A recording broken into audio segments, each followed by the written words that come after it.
Thank you for being here in our panel on tech in education. I want to welcome the panelists. We have Rukmini Banerjee, Arunachalam, and Anne Trambore here with us. The format is I'll first introduce the speakers, then I have a set of questions that have been prepared that we can first go through, and then an open discussion around this interesting topic.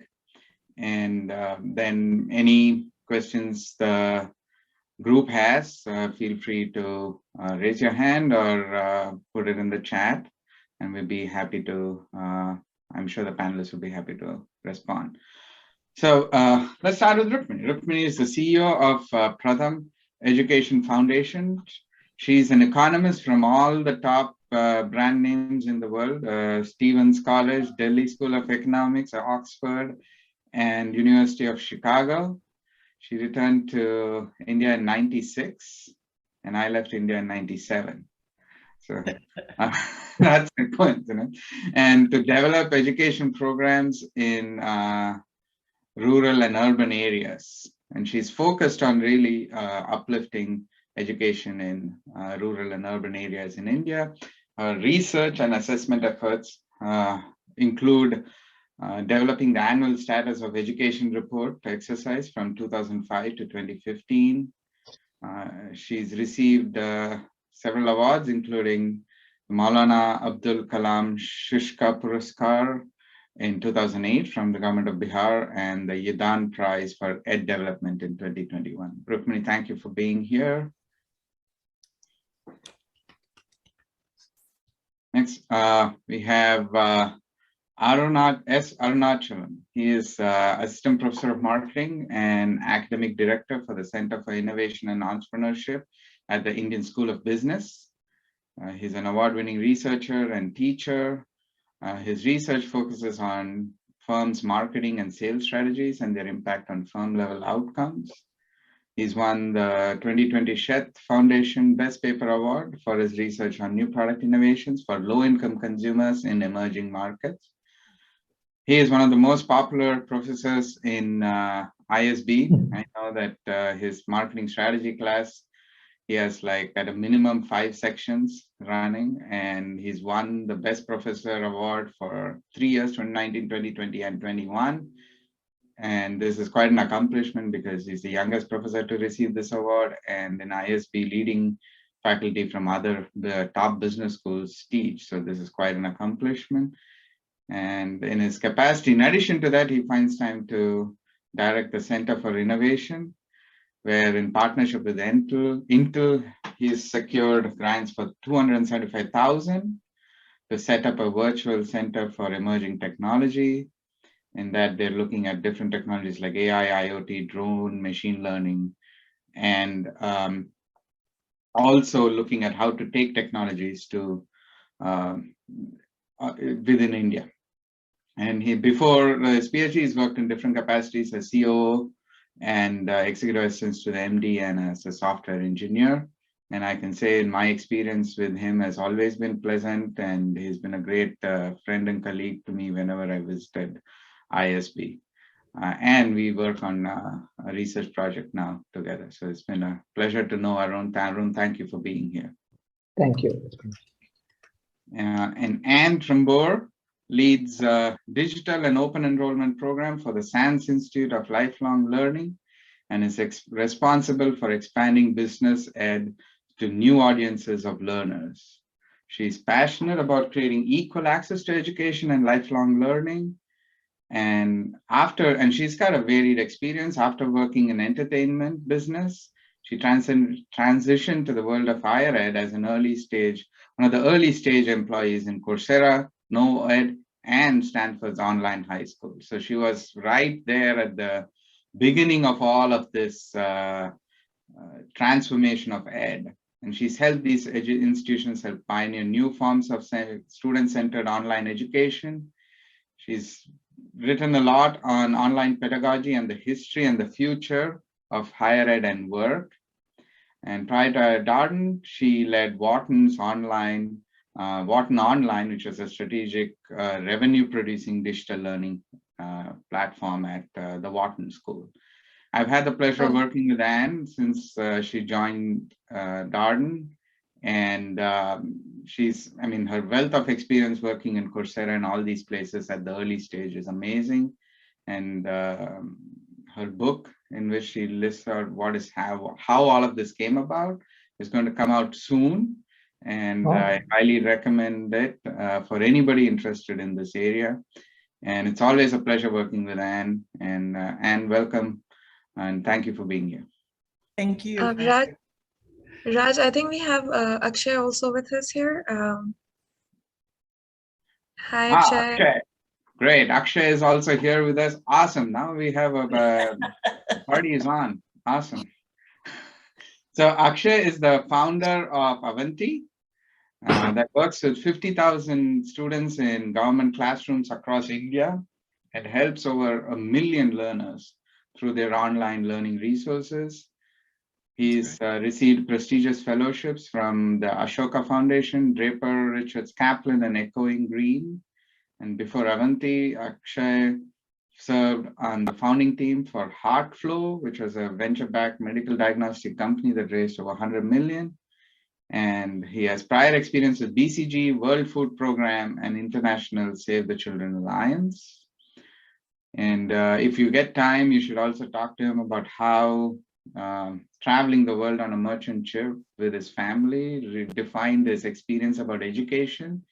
And he claims he believes that education can happen without teachers. That is really troubling to hear from me, man. This is really getting me out of a job, but I think we can still add value, but we'll see. That's what we're going to see in the panel. Thank you, folks, for being here. And yeah, so let's start with, I want to start with Akshay. I'll stay with you. After BCG, maybe we start with what motivated you to the education and nonprofit sector and to really focus on marginalized communities and creating an ecosystem for them. Yeah, and apologies for my spotty video. My flight was a few hours late, so I've just managed to scramble in and get onto the phone. So apologies for being a little late. Yeah, so you know, I think I just want to quickly offer a credit to him. I don't think I believe education can happen without teachers, but I do believe very strongly the role of teachers needs to be quite different from how we traditionally define them. So I think it was a very gradual journey for me. Transitioning to the social sector. I was able to dip my feet in, I think, a little bit when I was working at BCG. I was able to get seconded both to the World Food Program and then get seconded to the Save the Children Alliance, and I think that gave me some, I would say, 30,000 foot kind of perspective on what's happening. I really think the most formative part of that journey was when I spent some time in Rayagada in Odisha as part of the work with the World Food Program, and really got to see, I think, in my experience, poverty for the first time. And I think the absurdness of my life at BCG contrasted with what I saw on the ground was actually probably what started to put the wheels in motion. And I think when we started Avanti, the intent was really for it to be a volunteer program that I raised money for in the US. But I think that what really made me move full time was the experiences I had working with these children who were, from really, really low income families and were clearly dramatically more gifted, more capable, more driven than I was. And I think that really made me feel like this is my tribe. Like, these are the kids I want to work with. These are the people I want to serve. So a bit of a gradual multi-year journey, but I think the kids finally got me there. Awesome. So were there any learnings you had in that process when, what were some of as you transitioned from, as you said, starkly different life in working for BCG to these groups?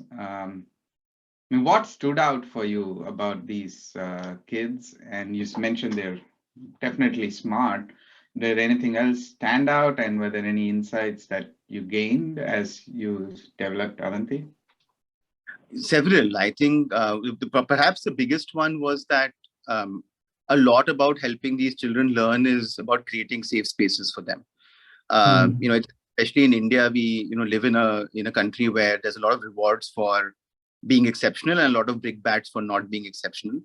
And the biggest reason why kids aren't exceptional has nothing to do with effort, right? So having gone through kind of the middle class Indian, upbringing of saying, hey, if you work hard, you will succeed. And if you're not succeeding, it's clearly because you aren't working hard. I think that perhaps was the biggest learning, where, once we started working with these children, you start to realize the reason they're succeeding and failing or not succeeding as much has very little to do with how much effort they're putting in. Most kids tend to put in a fair amount of effort, especially from lower socioeconomic strata. It has a lot to do with their home situations, what's happened to them in early childhood.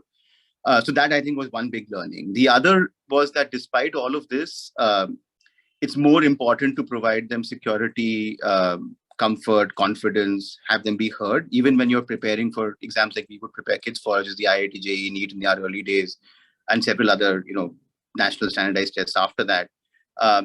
Getting out of the way and giving them a safe space is perhaps more important than getting too obsessed about whether you're doing personalized learning, adaptive learning, deep assessments, because these are things which matter a lot to kids who have that part of their life sorted out. So that was the other, I think, a big learning. And the last one was learning that, that the government and the government administration, despite all of its has to be an ally in this change process, because the scale of the problem is so high that it's going to be very, very hard to get anything done meaningfully for enough children without, in some way or the other, partnering with the government. Yeah. Thank you, Akshay. That's really good insight about safety and safe space and providing confidence for the children. Rukmini, you, in sort of the similar domain, I think Anne and Arun and I are in higher ed in big universities, and you're focused on, after PhD at Chicago, you decided to, did you directly from Chicago transition into education for rural and urban areas children, or was that a story in terms of the transition? Was it slow, or did you go in with that purpose to do this? And what was the motivation to do that? So I thought this panel was an edtech, but here we are telling our life stories. I actually, 100 years ago when I was in Chicago, it was quite an exciting time, I think, because there was a lot of things happening in the Chicago public school system in terms of governance reform and so on. At the time, I have the, the incredible honor of having graduated from a department which subsequently shut down. Don't know what it says about me or about the department, but anyway. But at the time, the University of Chicago Department of Education was also developing a math curriculum. It's called the UCSMP, which was being piloted, and I think almost all students, to make money on the side, were part of that. So I was very taken up with the link that the universities had with the school systems, because we have really very little such link in India. And that exposed me to, what the different kinds of schools in Chicago were like and so on. I couldn't vote when I lived in the US, but I could vote for my local school council elections. So I think the link between the university and the schools, and the link between the community around and the schools, I think was also something to learn from. And my own PhD work was largely quantitative and using secondary data. So I was always bothered by the fact that, I'm writing about all these numbers, but, I haven't met any kids. It doesn't matter that the kids that I'm writing about are in India. So I volunteered for a number of years in a school on the south side of Chicago. I believe the south side is a lot more gentrified now than it used to be in the 90s and 80s. And I was a volunteer almost 3 years in a 7th grade classroom in one of these schools. And I think that's what really got me interested in education. I hope there's nobody from the University of Chicago on this Zoom, because they really dislike it when I say that. I learned a lot more from actually being with the kids, and also realize how deep the divisions, because the kids had a very hard time figuring out who I was. They asked me if I spoke Spanish, and I didn't. So they said, "Are you German?" And I said, "Not really." And so, it was like a whole different other world. I would teach composition, which again, apart from what they were saying, you also had a lot of other stuff that you could. So that actually really got me interested in what a similar context would be like in India. And so, you know, I did come back. I did a stint at, I had a postdoc, and then I did a stint at the Spencer Foundation, which is a big funder of education in the US, education research. But I would say that during this time, the transition back kind of was beginning to happen, because I began to do some work in a resettlement colony, as we call them, in Delhi. And then when I eventually came back to India, I came back to Bombay. And I had this thing that I would work for the Bombay municipal school system, which wasn't, you know, I think I was very Chicago-fied, because the Chicago public school system had 100 or 80 people on the research team. And Bombay, which had a similar number of schools, in fact more, had one person. And she was quite, shall we say, disturbed that somebody wanted to come and join her. And she said, why don't you go to Delhi? That's where people go, people like you. But luckily I found Pratham, which had just started. And so that's kind of the story. So it's a little roundabout. I had to go to Chicago to come back to India. Yeah, well, that's all the time, you know, you never know what life brings you and all these experiences. I think even with Akshay and you, it's like keeping your eyes open to the experiences that are around you and that allowing you to shape, right? And one of the things that you said, I want Ayan to react is on, I came from a place that had like 30 or 50 researchers to another place where there was almost none. And I vaguely remember her talking about the first Coursera days, where it was like 2 people putting up a website. Yep. So, Anne, maybe you can start us can you talk to us about the transition? I guess the theme I have, at least for the first, which you're picking up, Rukmini certainly picked up, was I want to learn about how you guys came into education and tech. Sure. So I will start with, I also am a product of a program that no longer exists, which is the semiotics program at Brown University. And so I studied really the intersections of technology, where technology meets culture, and the tensions between before the internet. And so when I transitioned into ed tech, which really was a happenstance, I had been teaching, I had a very young son, and I was writing for the entertainment business and couldn't keep up with the deadlines with the hours of a baby, and was in a writing group and got a call, and they said, hey, our summer person teaching writing composition at Stanford just quit. You know, can you start on Wednesday? And it was Friday. And so I did an interview over the phone, and that began my lifelong relationship, because the program was run out of something called the Education Program for Gifted Youth, which had been the Institute for Mathematics and Social Sciences. And it was run by a man named Pat Supez, who had started was one of the founders of computer assisted instruction in the 60s. And so what Pat said was that giftedness occurs across all populations equally. But of course, we don't see that in places like Brown and Stanford and even University of Virginia. And so how can we use technology to reach these learners? And his experiments included interactive radio instruction, which he developed the model for, which is still in use. And he was also on Daphne Kohler's thesis committee. The provost at Stanford, who okayed all of the movement into MOOCs, was also his PhD student.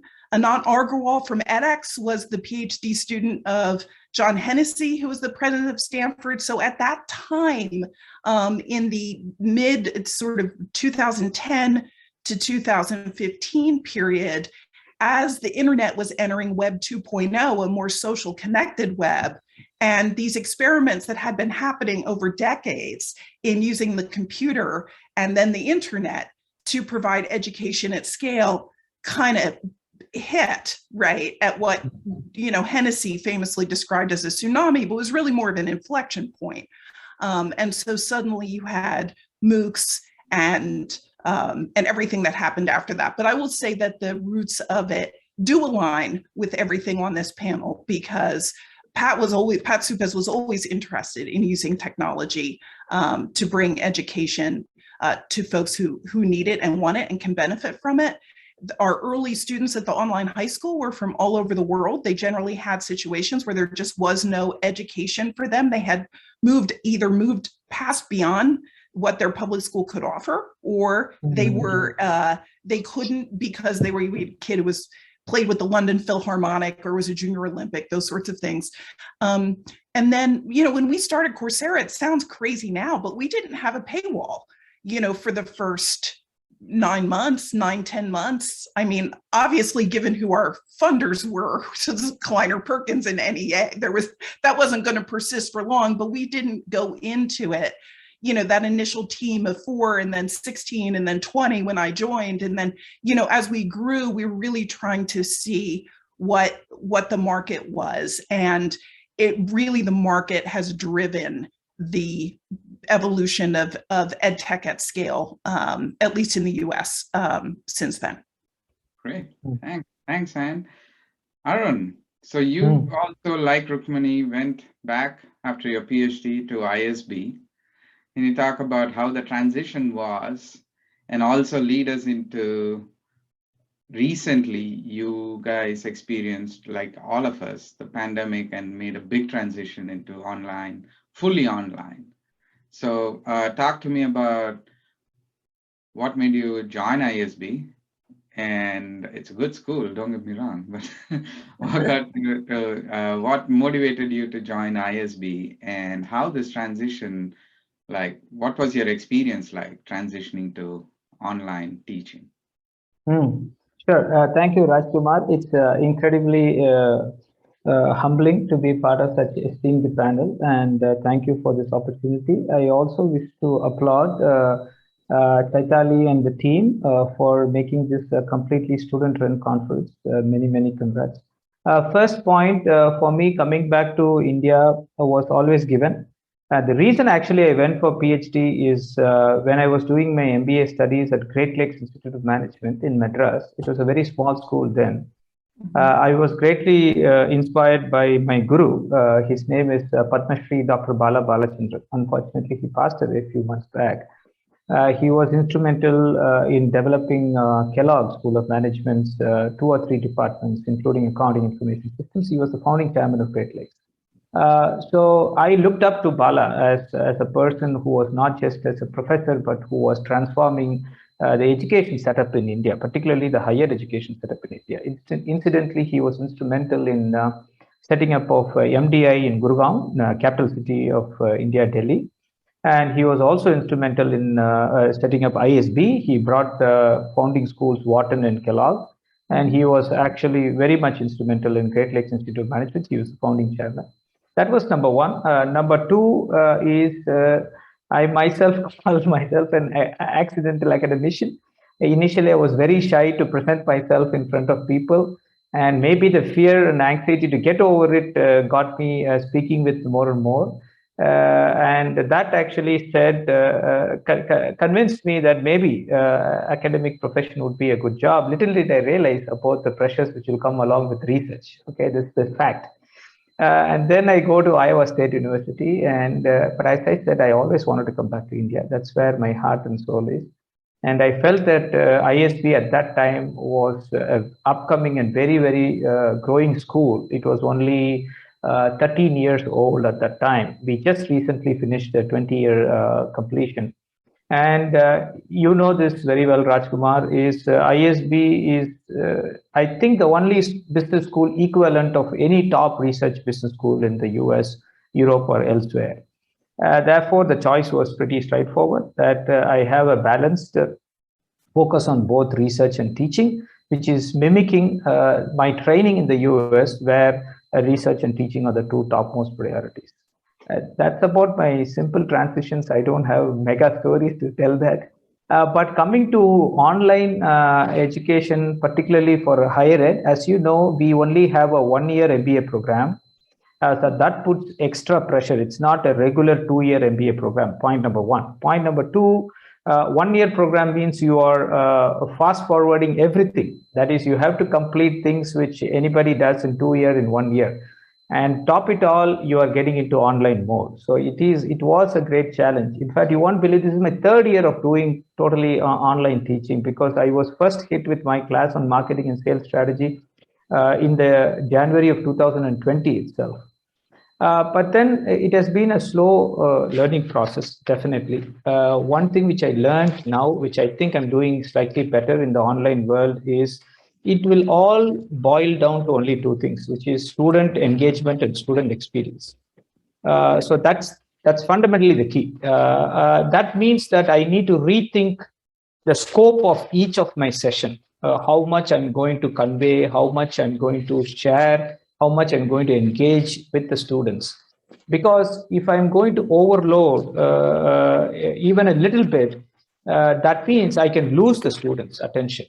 And the setup is so evident that not only you cannot put attention on almost every student, at the same time, the student is also not able to put the same amount of attention just in case you are in face-to-face in the physical classroom. That's why you have to carefully think through the scope, and then how do you worry about engagement and the student experience. That's what I think I keep in mind as of now. Let me leave it there because it was a very open question you asked. If there is anything specific, I'll be more than happy to connect. Great. Good insights on the scope and engagement, right? And to some extent, you were forced in ISB to adopt fully online. So I want to ask Akshay or Rukmani, how was the online decision? How much is online playing a role in your respective ventures? And was that something that was forced to you, or did you embrace it?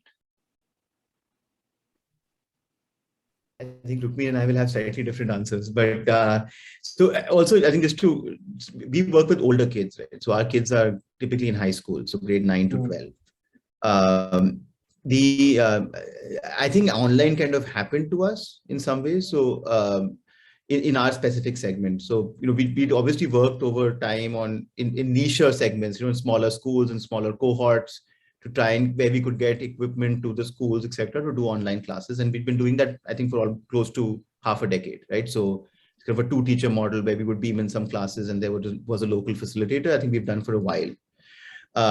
We never really believed that online, especially live synchronous instruction, was something that would be feasible for the larger population that we were working with, because most of these are low-income kids in government schools, one mobile device at home, typically with the father. So, the access was just such a big issue, and you wouldn't imagine that someone who has limited access would spend multiple hours on online classes. So our journey really began with the pandemic, and then the governments all, in India kind of had to react quickly. So it started off with YouTube, where we suddenly saw ridiculous amounts of traffic on the channel, very, very high consumption, sporadic, scattered, all that stuff that happens with YouTube consumption in general, but a lot more than we thought it would be. We then started doing asynchronous learning, which is WhatsApp group learning, where we were working with teachers and government systems to send daily lesson plans. We saw very low engagement with that. We still see relatively low engagement with that. But what we did see was very, very high engagement with weekly assessments, which were being pushed by teachers, because the teachers were kind of given this diktat that they're supposed to conduct these tests. Now, the assessments were pretty garbage, to be honest. Like, we were just making them up and making them really easy as to not cause stress to the kids. But that, I think, had a clue to what really worked eventually, right? Which is, we realized very quickly that unless a person the kids trusted and the parents trusted asked them to come online, they would not come online. So we first started working with school teachers to run online classes. And that suddenly jumped, our engagement rates jumped from 1% of the class to like 20-25% of the class. We then started, we then figured out, and this is something we've learned a lot from Pratham's work, which is that, school teachers are pretty bad at teaching at the right level because it's just not the framework they operate in. So we then started a supplementary online program over and above that, which was teaching at the right level, which was, sort of a catch-up math program, where we saw close to 40-45% of the kids participating. And now I think in most schools, we're at about 65% of the class participating. And shockingly, the times that they come to class are like 9 p.m. to 11 p.m. because that's when both parents are at home. So very surprising to us, right? We didn't expect this to happen.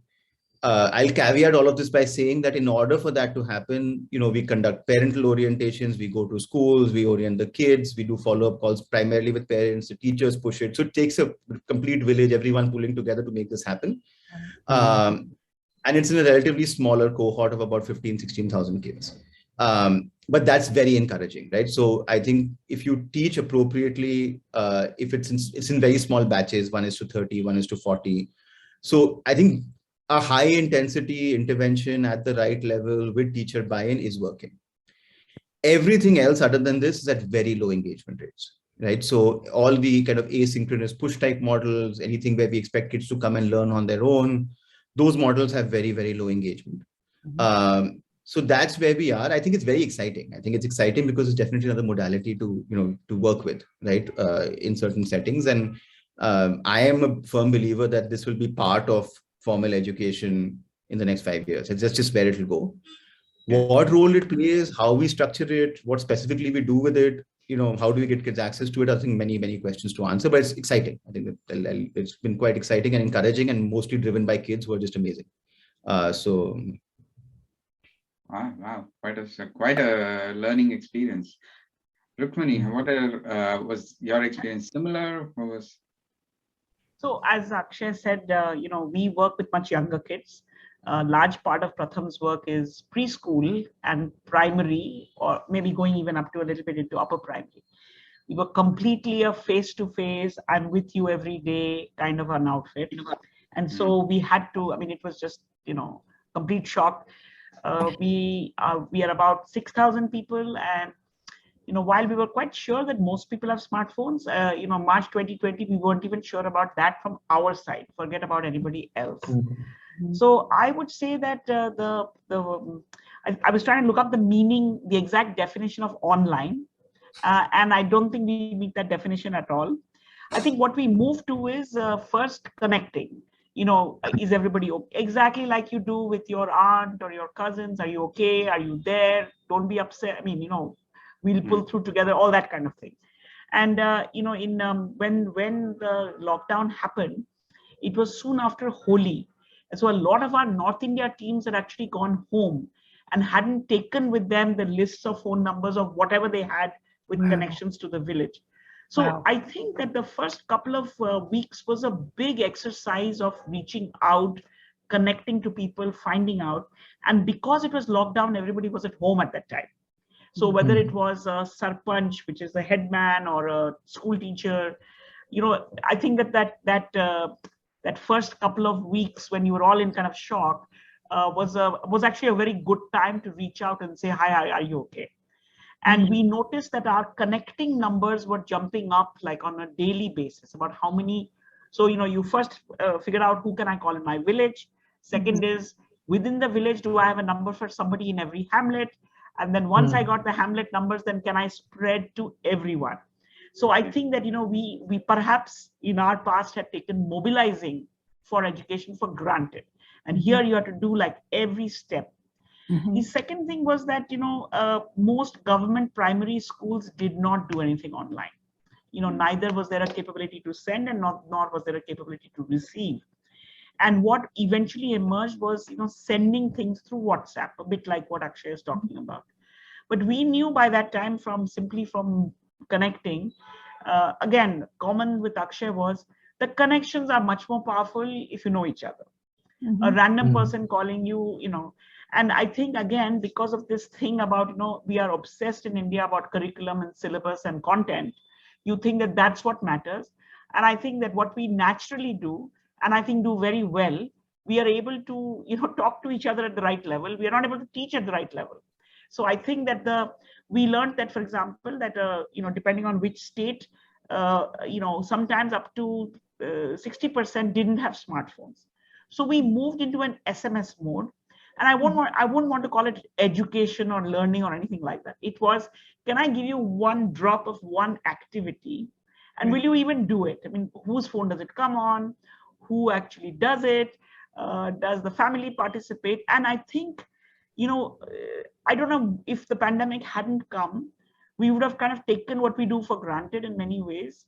And so we had to absolutely go down to the brass tacks and say, if I send you 160 character of an activity to do, will anybody in the home do it? So we followed up at the peak of, let's say 2020, maybe by July or something, we were sending out 400,000 messages a day.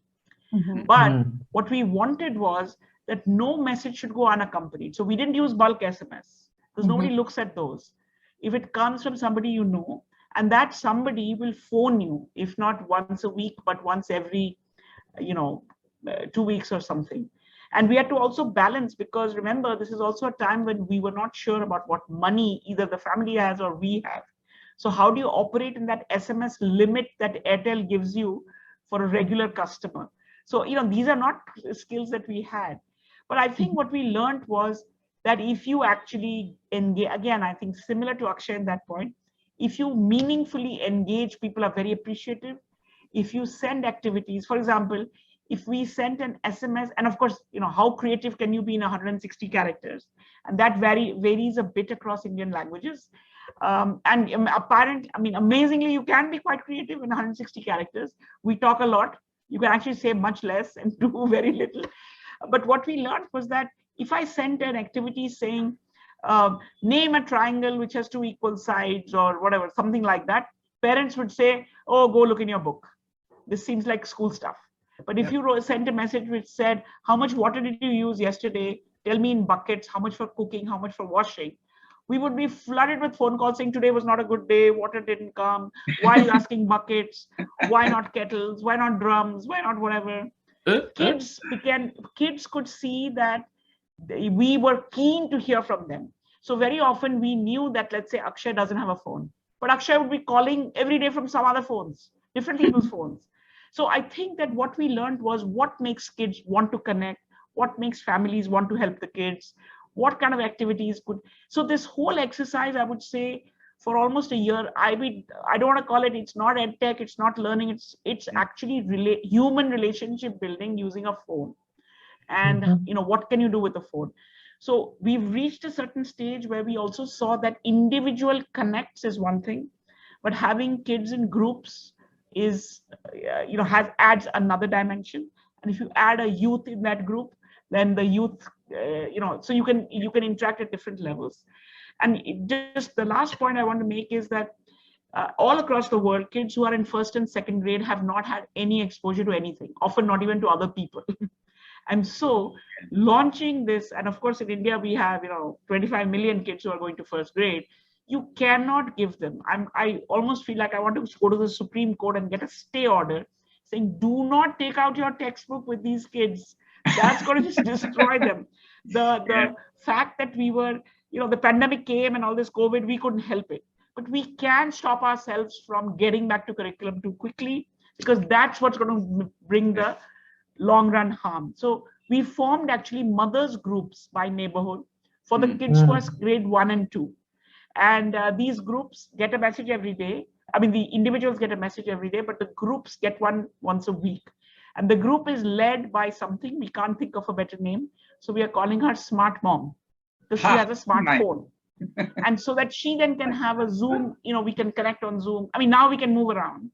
But I think the social structures, the motivation, why should you connect, what works better for engagement, I feel at least in Indian education in primary level, we've forgotten about all of these. Why should you be motivated to do anything other than get good marks and go to IIT, which I'm sure will help us to do, So I think it reminded us of the fact that, again, if the whole village has to help, then whole village has to be engaged first, has to feel excited.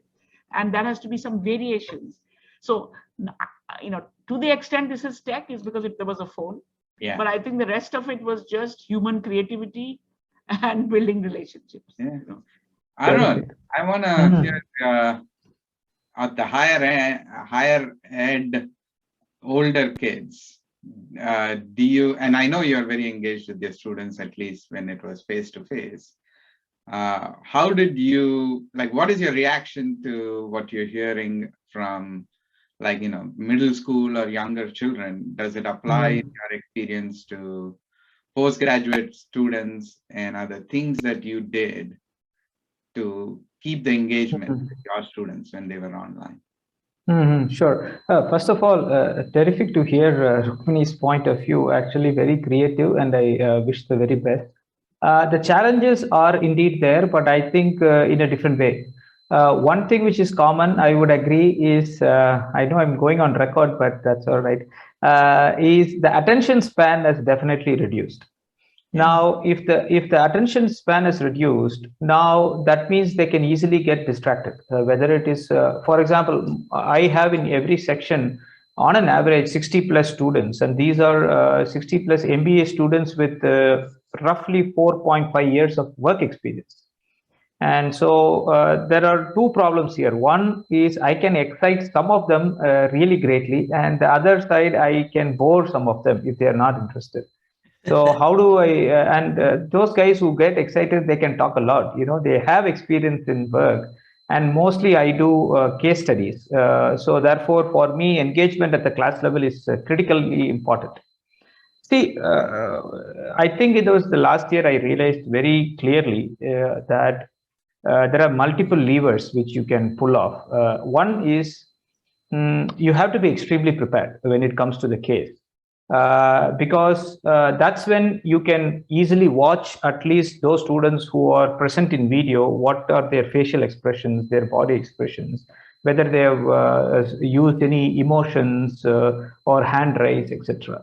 If we as professors are going to refer to some of the case points and not having it at the tip of the hand, it's going to be a huge problem because you will be distracted, you will lose the connect.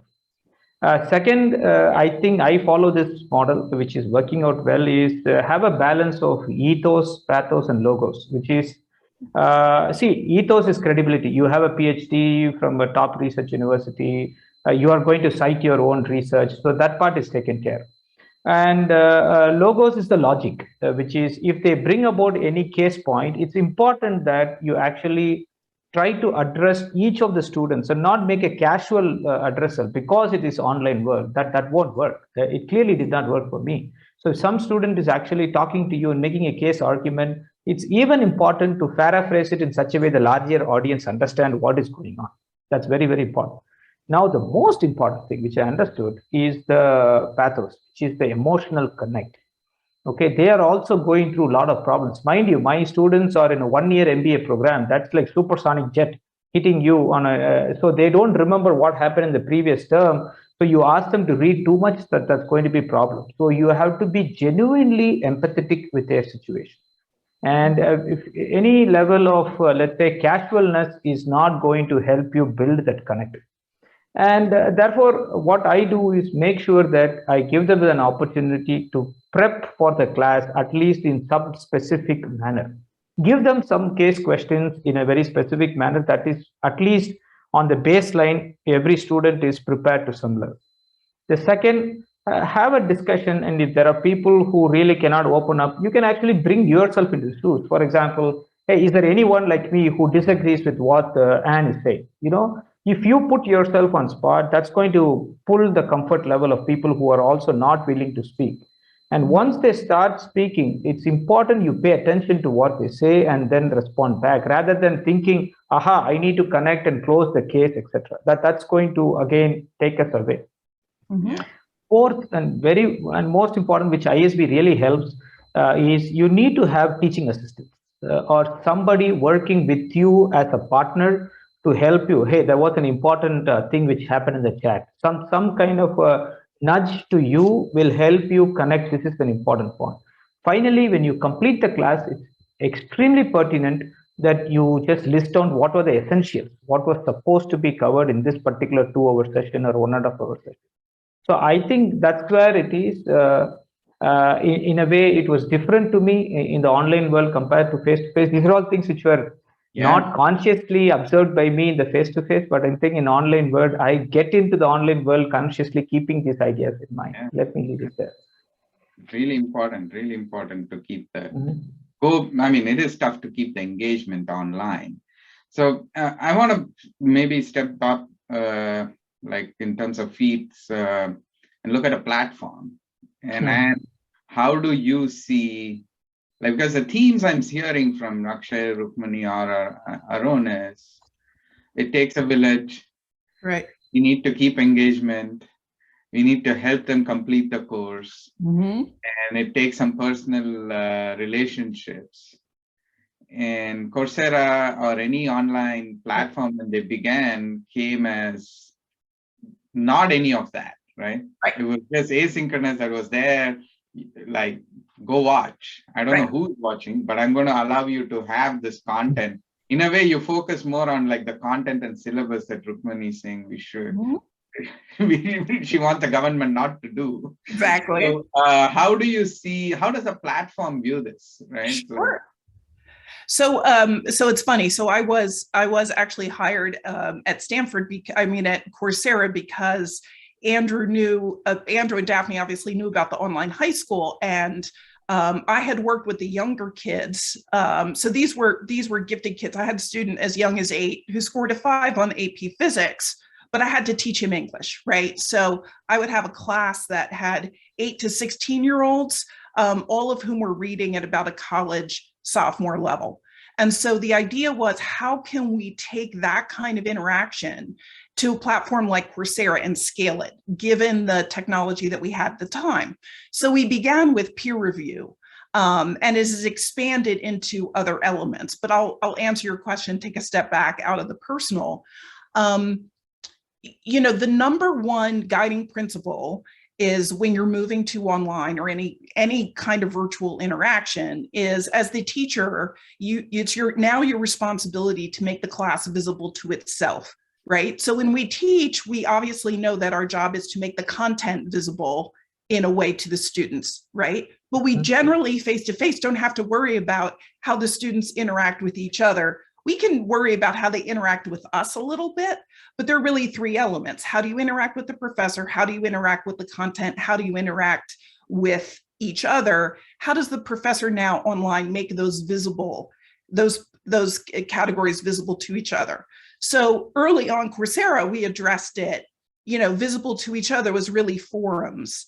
And there were great hopes that we would be able to use artificial intelligence in the forums to be able to connect the right folks together. NovoEd got further than Coursera did in this because of financial reasons, but that was the hope. It wasn't achieved, but that was one of the ideas.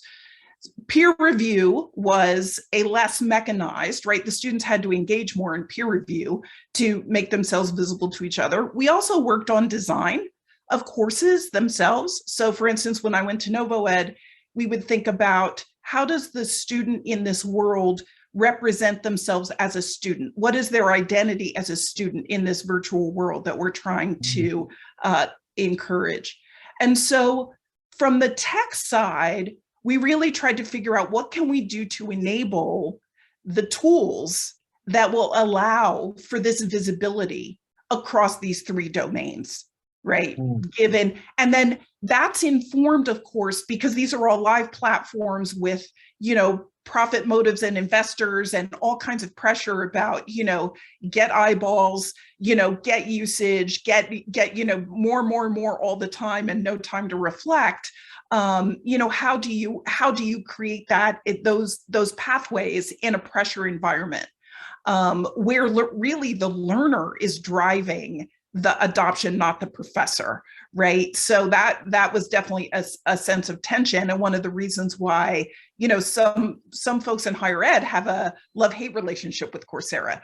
But from day one, we were told, which was awful, because I was dealing with we had 4 partners. It was Michigan, Princeton, Stanford, and Penn, was dealing with the professors and sometimes even the provosts, who were very frustrated that we weren't engineering for the professor. But from day one, it was, what does the learner want? What does the student want?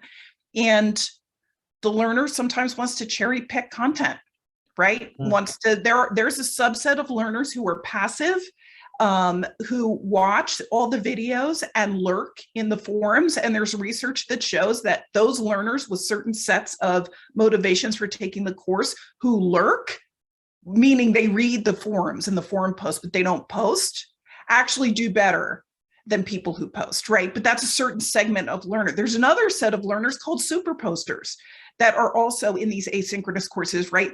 That also go above and beyond and find a tremendous sense of community. And so there's a ton of research to be done. There's a ton of research that's still being done. And I would say the platforms are evolving, but they are evolving at the speed of the customer, and their customer is usually the learner and not the institution. And that's why there continues, I think, to be friction. So if we look at the platforms as such, right, and I want to pose this to like Arun or Rukmini or Akshay, really as a reaction to what Anne is talking about as a platform from Coursera. And I mean, let's caveat that's a very, I mean, it started in the US, it's a very Western centric view of learning and in the world. And what do you think applies, and how do you see these platforms applicable in India, in your context? What would you change? What do you think is important for India? So just one quick reaction, I think, and hit the nail on the head, right? I think it's important to segment the audience into these two sets, right?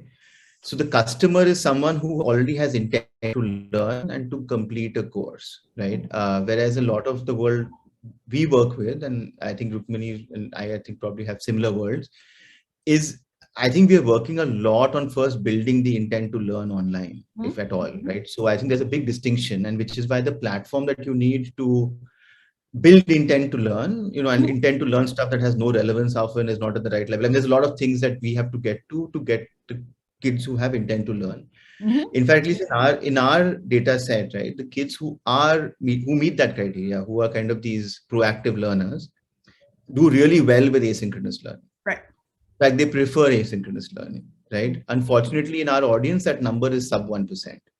Wow. So I think it's important to first distinguish these two, right? Like someone who wants to get something done versus a child who's kind of in a school system and you're trying to get them to get interested. It's very different audiences. And I think there's many platforms for all of this stuff, right? So there's Coursera, which is more formal education. We are already using, we use Discourse, we use Discord, we use WhatsApp, right? For different types of audiences. And I think the intent that the different audiences have are quite different. So our test prep kids, who are probably similar to Coursera learners and are very, very clear about the fact that they want to take these comparative exams, do quite well on Discourse or do quite well on Discord, which are again asynchronous centric. But our younger learners, who we have to build intent in, it's much more push, right? So similar to what Rukmini described, you have to message them, you have to call them, you have to engage them. So I think in some ways, lots of parallels, but I think it's just that percentage of learners for us is really small who have intent. Cool. I mean, the only one thing I'd add here is that all of this assumes that, apart from connectivity and devices and so on, that you can actually read. Yeah. And, we have very weak reading levels, even up to high school in India. And, much of the assessment, we were doing some work in Chandigarh, which is a place where I'm not sure if it's going to happen or not happen, but India is going to participate in PISA. And where I think the key piece is to be able to read deeply before you can get things out. So if you have shallow reading and you have these different environments, which neither the teacher nor the child is really used to, then, how do you build some of these basic things?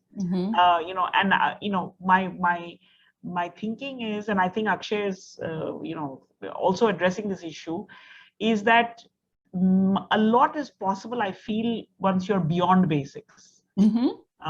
But when your basics are not in place, what we were doing before didn't work. What we've done in the interim was kind of even today, I think in India, in the primary school, everybody's just waiting for the clouds to leave, and then we can go back. It's not like that, this is here to stay. It's been 2 years. It's pretty much here to stay. Most kids in primary school can't remember what it was like earlier, but we are still pretending that it's just as monsoons and it's going to go away. So I think that the environment for all of this is yet to be kind of built. And, I wish there was somewhere in the West which really had situations similar to us, then somebody in California would have figured it out, and then we could benefit. But much of the Western world is in a different place. I mean, OECD data shows that in grade 2 in France, 80+% kids are at grade level, and there was a tiny blip, and they're back. We have second grade kids, almost 80% who were even before COVID not at grade level, and that's dropped.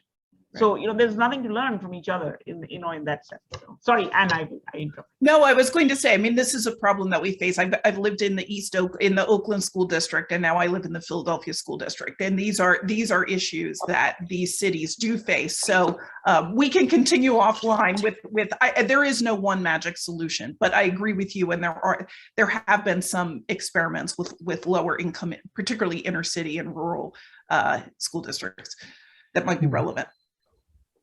So there is a question in the chat on metrics.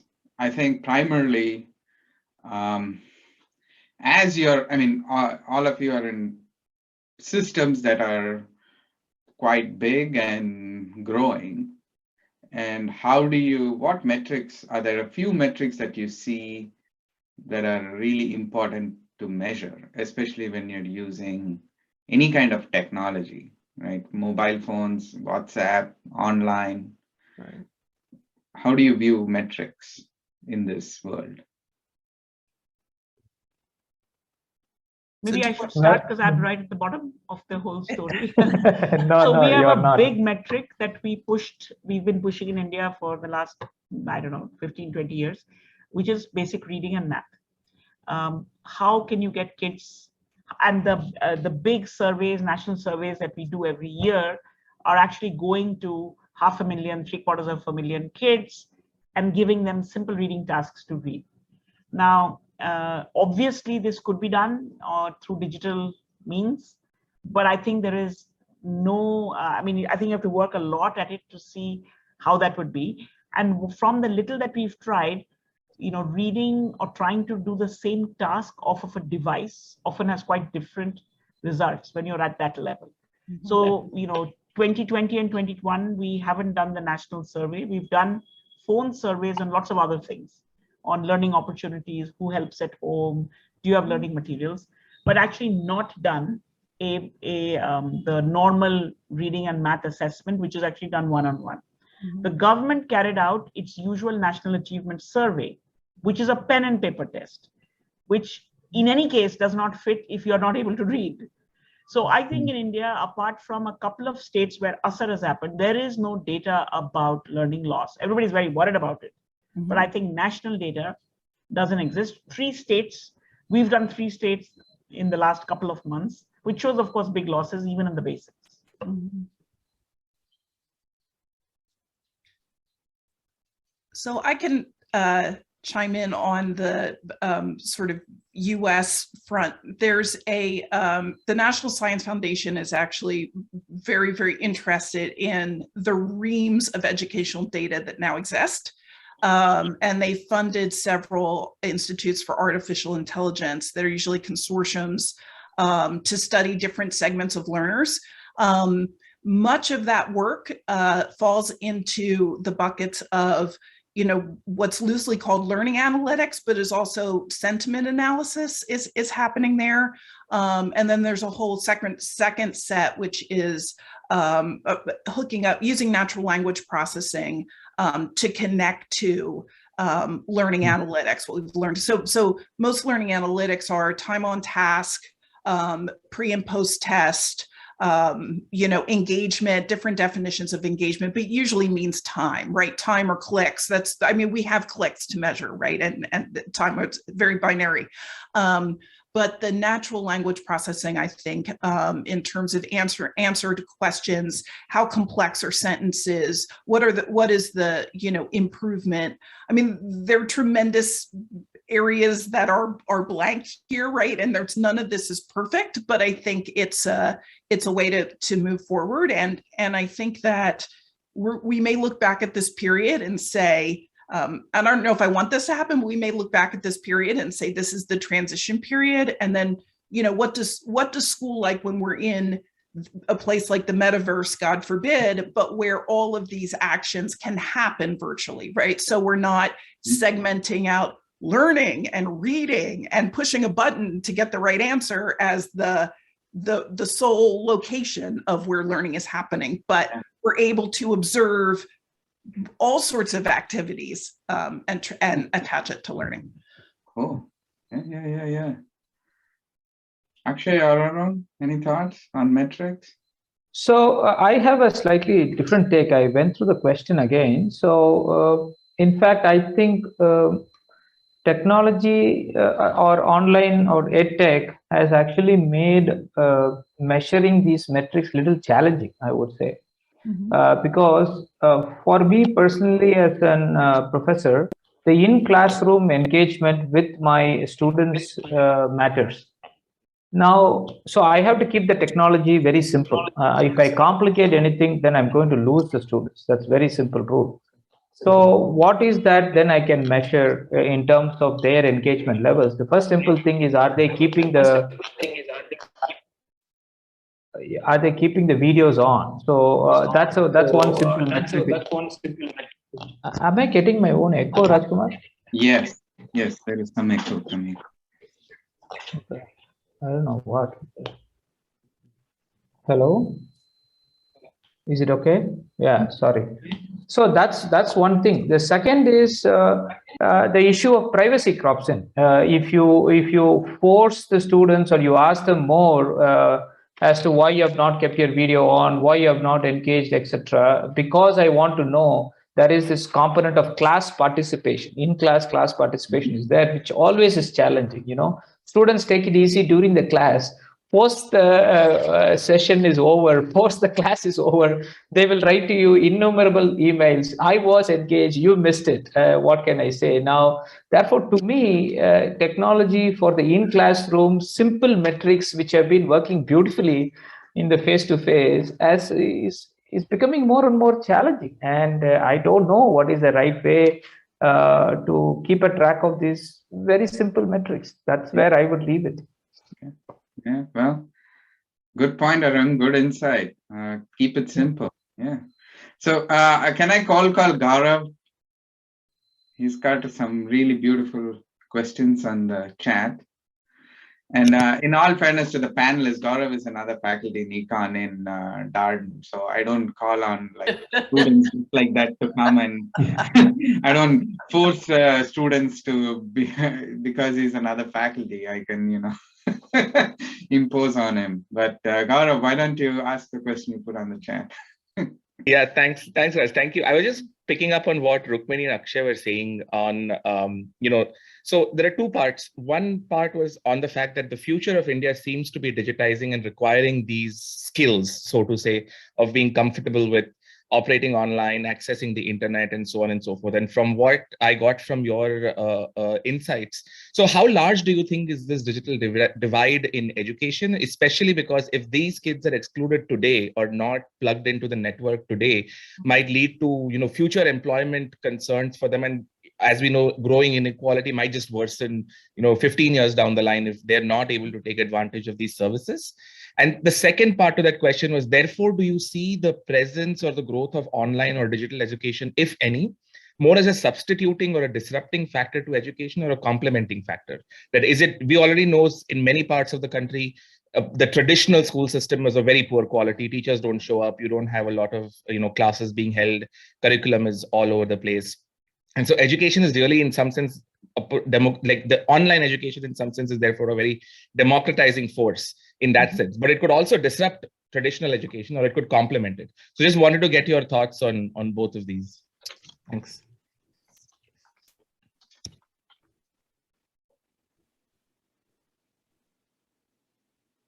Should I Go ahead, Rukmini. Yeah. So Gaurav, in terms of absolutely at the primary level, pre-COVID, by third grade you had left 70% kids behind already. Now all these digital divides are sitting right on all of these social, I would say, fragmentation. One way to look at it is that you can't fall much lower. So in a way, if you were really quite low, digital or otherwise, the pandemic could not hurt you because you really couldn't fall that low. I think a lot depends on what you do once schools open, because when schools open, at least for the bulk of primary school children in government schools in India, that number has gone up actually in the pandemic because the private school numbers have gone down.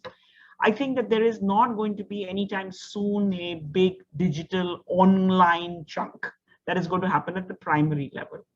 And therefore, the best way to catch up is to acknowledge, for whatever reason, that these kids were behind, blame it all on the pandemic, as if we have no memory of what was happened before that, and fix the foundations. The national education policy of last year makes this this is the biggest recommendation that has come out of that this number, which is today at 30%, or was at 30% before COVID, of being at grade level in third grade, has to be 100% in the next 5 years. And I think every method that you're going to use is going to be important. My own feeling is, do the face-to-face stuff in school and do the home connect through some kind of remote means, so that you can get these two can be aligned, and that you can really build that up. Some version of this has to be worked out, but for that you have to recognize the urgency, not just say that learning loss has happened and things are not good, but things are, if for the next, look at it this way, if 25 million children in each age group, the kids from first to third grade could be anywhere between 80 to 100 million. They are going to set the trajectory of what happens to India in future. You got to fix this problem. Whichever way all weapons will be needed. Great idea, Rukmini. It's awesome. I agree with Great idea, Rukmini. It's awesome. I agree with Rukmini. I think it's exactly that. I think the school face-to-face is, I don't even care whether they cover curriculum in school, honestly, especially in our grades. But I think just showing up to school, having a connect with the teacher in the school, right? And I think the space, for online education is very much to help them catch up. Because that's the only space, at least in our age group, where you can do what you'd call remediation or catch-up education. There's just no space in the formal school system to do that. To your first question, though, Gaurav, I think in terms of this digital divide, I think at our age, it has worsened it quite significantly, because trying to compare, it starts to become competitive, right, for the same spots in whether it's skilling or jobs anywhere in the spectrum of employment. And I think the kids in school have fallen behind multiple grades, right? So we've seen that in our data as well, and not published it yet, but it's quite evident. And I worry, right? Because no matter what we do with online education after this point in time, we'll only be playing catch up, because I think a much higher percentage of well-to-do kids have learned something in the last 2 years, compared to the kids who weren't, who are in government schools. And I think it'll be very severe in the next 3-4. I think the graduating, from either professional, vocational, or professional courses in 4 or 5 years, we're going to see even significant. It's already pretty bad. We're going to see even more disparities, in that sense. Awesome. So, folks, we can have a whole conference on that. Awesome. So, folks, we can have a whole conference.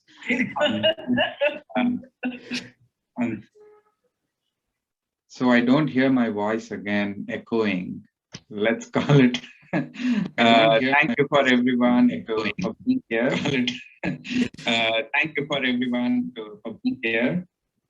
And it was great, insightful. Stay in touch. Thank you, folks. Thank you. Thanks, Rajkumar. Thanks, everyone. Bye-bye. Thank you so much. Yeah, thank you for joining us today, Akshay, Arun, Rukmini, and Annie, and Rajkumar. Thank you so much for moderating the panels. This was one of the best panels that we had during the conference, and amazing insights from all of you. And like Raj said, we can definitely have a whole conference with 4 of you and taking it forward. We'll definitely reach out to you for maybe more sessions in the future. But thank you for joining us today. We really appreciate your time. Thanks a lot. Best wishes. Bye-bye. Thank you, Rajkumar. Thank you, Akshay. Bye-bye. Bye. Up next, we'll have a discussion on energy generation and sufficiency. We'll give it another 2 minutes for everyone to join in. You can all take a quick break and we'll be back. Thank you.